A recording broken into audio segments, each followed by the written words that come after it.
you have. So when I talk about networking, I don't just mean getting as many followers or like as many connects as you can, like online, but then actually nurturing them.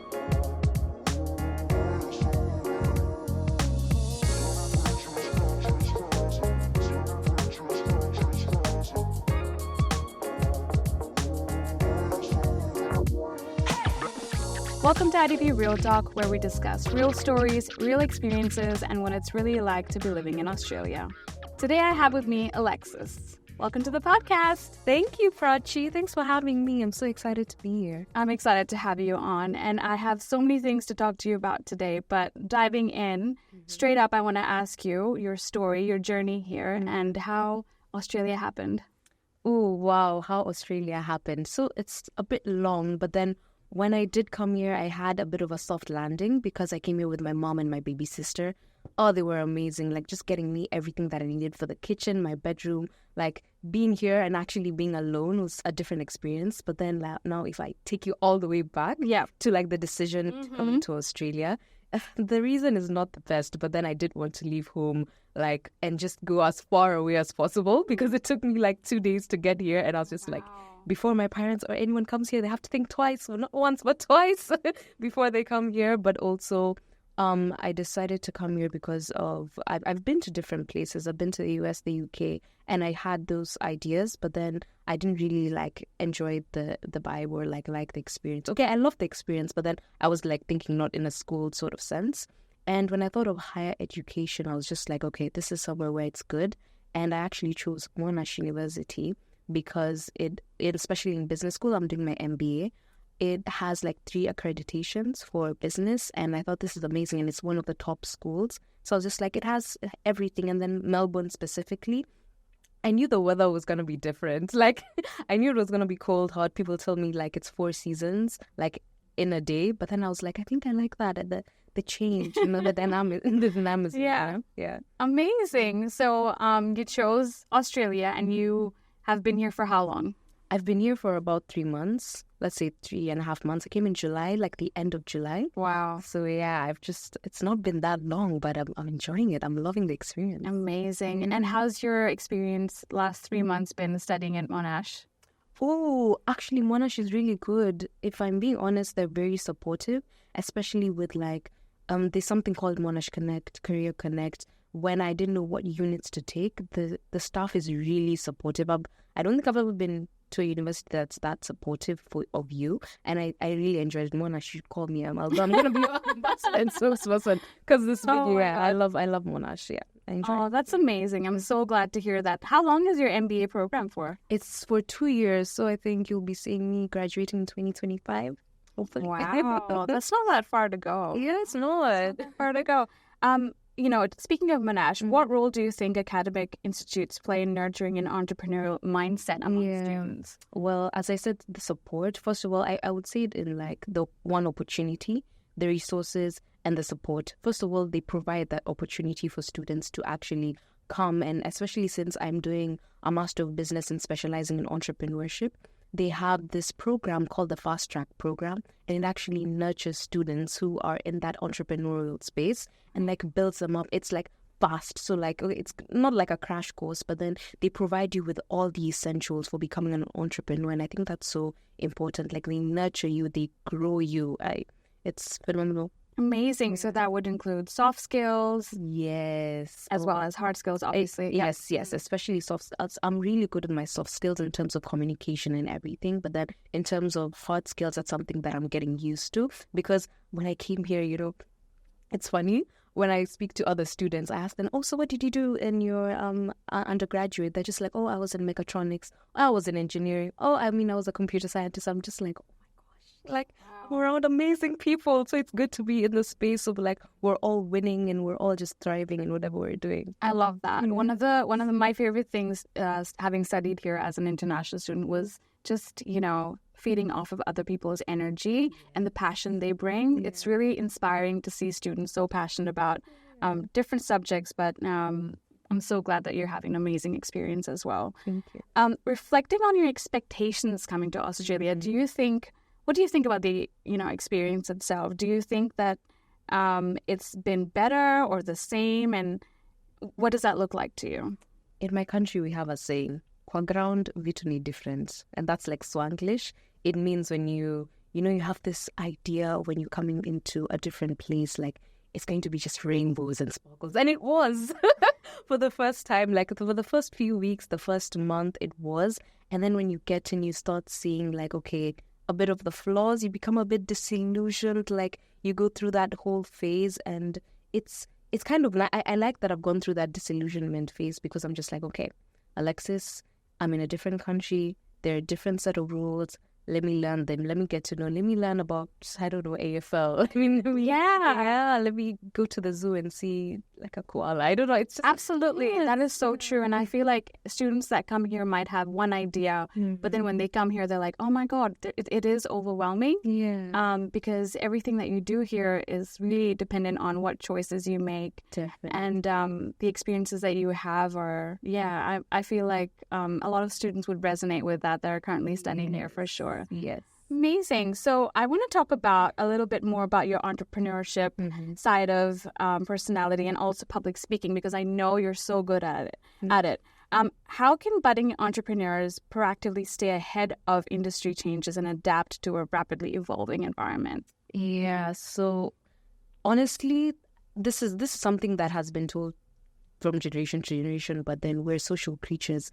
You have to build your network. You have to get in the scene and actually know what's happening in around the space. So if you know, I'm going to give you a practical step. If you know the app Eventbrite and you just go, you apply the filter entrepreneurship, there's so many different events on it. There's so many different workshops. If it's something that you want, even on public speaking, like I've seen so many different local Toastmasters. I've seen different programs, and especially if you're a student, like put the pricing point as free, because we're trying to save up. But then if you really want to like go out and meet people, and I know it's not easy because international students, you come here and you just want to like get your money, but then also build yourself up, build your brand, get to be known out there. You deserve it.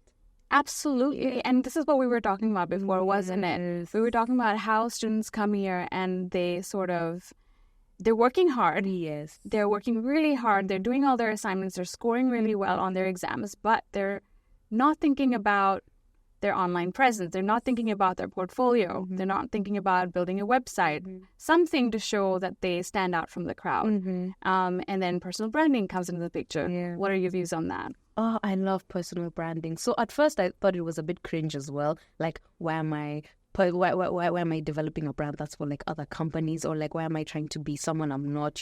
Some people think personal branding is who you are like to other people and trying to show a different front, like wearing a mask. But personal branding is just like it's internal. It's like your passions. It's like what you love to do. It's showing people. It's like bringing people in your story. Like, this is what I love to do. Why not join me? Like, let me like Prach, you do marketing. You love like how did you become like this phenomenal host for your own podcast? It's something that I need a whole episode. I'll be the host this time. Yeah. No, but you're right. I love how you said bringing into your own story. Yeah, that's beautiful. Yeah, that's beautiful. And personal brand is not just online. It's also very offline as well. Like, you go to events and the person that you are at events is pretty much the same person that you are online, isn't it? No, definitely. You can't be fake. So the thing is, with personal branding, you can't be one person online and a different person like when you're actually in person. So you have to just be genuine. Even if you think you're an asshole, just be an asshole both online and in person. Oh my God. Oh, yeah, of course. And then I know we're talking a little bit about networking here and the importance of networking. Yeah. How important do you think that is for students? Oh, it's so important. And not just, okay, so I know people think networking is a numbers game, which it is, but it's also about the quality of like relationships you have. So when I talk about networking, I don't just mean getting as many followers or like as many connects as you can like online, but then actually nurturing them. That's something that I was very like intentional about when I was building my network. I told myself, okay, I don't want them to just be another number on my follow account or like on my connection. I actually want to get to know them. I actually want to also be a part of their story, because we exchange and we actually form this like beautiful web or like tapestry of like just being in each other's lives and supporting each other. That's what I love also about personal brands. You support someone and they support you. I wouldn't say it's transactional, but it's very symbiotic. It is. I love that you said that. And it is putting yourself out there for more opportunities. And it's really building up to it. It's not like something that happens like a transaction, like instantly or something like that. It really is opening up the doors to so many opportunities. Given your passion for public speaking, how do you think effective communication skills contribute to the success of a student? I mean, as we said, the communication skills is the first thing that employers are looking for. And it's not just about like how you talk, it's how you make people feel. It's how, you actually want to get to know them, how you move in the world. Communication is not just verbal, it's like non-verbal. It's how you move, it's how you behave, it's so many things. And I think being a public speaker, sometimes it can seem like sometimes it's for show, and sometimes people do it for show. Like they come, they prepare the speech, they're gonna say it, but you can tell it's very robotic. And I'm sure you've had probably some speeches that were like they were just very like linear. But then if you want to become a public speaker, or if you want to speak, I come with my whole heart and my soul. Like even if I have something prepared down, I'll be the most authentic. Even if I forget something, I miss a few lines, I just keep going because I'm human. We're all human. We all make mistakes. Just keep rolling with it. It works at the end. Love that. And I think this is so important for somebody who's like keen to get out there, get into public speaking, but it doesn't even know the first thing of getting into it. What would your advice be to those students listening to this episode? Oh, well, okay, fine. If you do want to get into public speaking, please join any Toastmasters, a local Toastmasters around you, because that's what helped me. I was actually the president of my Toastmasters club, and I loved it because it really developed my confidence and also my communication skills, because, I know you're not going to believe this, but I was very shy. But, okay, maybe I wouldn't say that I was shy. I would say I was maybe a bit awkward. Like I wouldn't know how to address. I wouldn't know how to articulate myself, how to be eloquent. So if you want to like really nurture like your communication, because we're all communicators. I mean, we're human, we're social creatures. We all communicate in one way or another. It's just building up and like fine tuning where you really feel like you get improved. I think that's the best part. I love that. So helpful for students. I know. Okay, we've covered networking. We've covered the importance of personal brand. Entrepreneurship side of things, public speaking. I want to talk about job opportunities in Australia. So how was your first experience looking for a part-time job, or it could be an internship or a volunteering position? And how important do you think it is for international students that are coming here to study and want to have that experience? What do you think? Oh, okay. So my story is a bit interesting because I got a job like a week after I came here. And at first, when I came, I decided I wasn't just going to start applying for jobs. I know people get into the habit, because I'm also very observant. Even if I speak a lot, like I also like to observe, and I noticed people were just applying for jobs, applying. But then I was just like, okay, they're applying for a job, but then it's like there was a lot of rejections, and I was just like, okay, maybe let me try a different strategy. Let me try and build up my resume, my cover letters, and I went for different workshops before I even started posting like for job offers or whatever. I started fine tuning my resume, and I got a job, and I was so shocked. I was just like, oh my God. So I started helping my friends out, like in terms of like, okay, like this is how like Australians like if you want to view your CV, this is how you should do your cover letter. And like my friends started getting jobs as well, and I was just like, okay, it works. Of course it doesn't always work, because sometimes it also depends on like what you're applying for, and also as an international student, it's also not easy, having limited work hours. So I'm not gonna say like I'm just this lucky person who decided to just got a job like that. No, sometimes I feel like it's also like your preparation. But also sometimes it's just not at the right time. That is so true, Alexis, because it is such a known fact that students, and I have recently read this term on LinkedIn, and it says rage applying.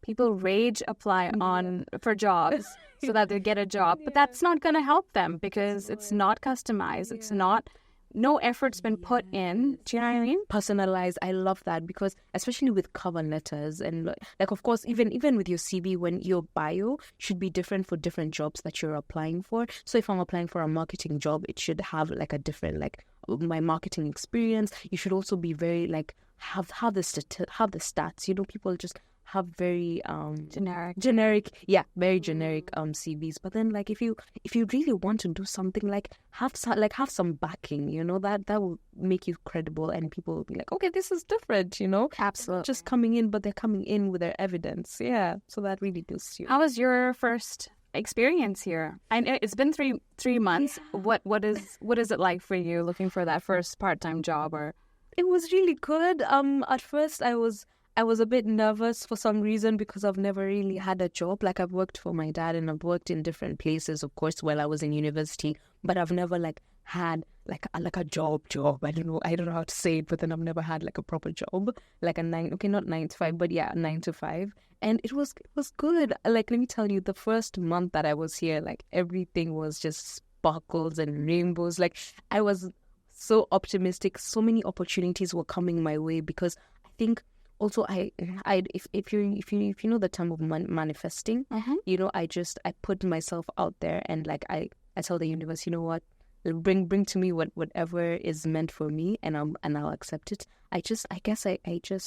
I believe everything will come to you at the right time. I have a strong belief in that. So even if I didn't have a job, I would trust that it would come to me at some point. I love that. I think students do lack patience sometimes, and I was one of them. So I can totally relate to other students who are listening to this episode. But you're right. You know, things come at a time when you're ready for them. And, you know, keep trying. Never give up. That's the main thing. Yes.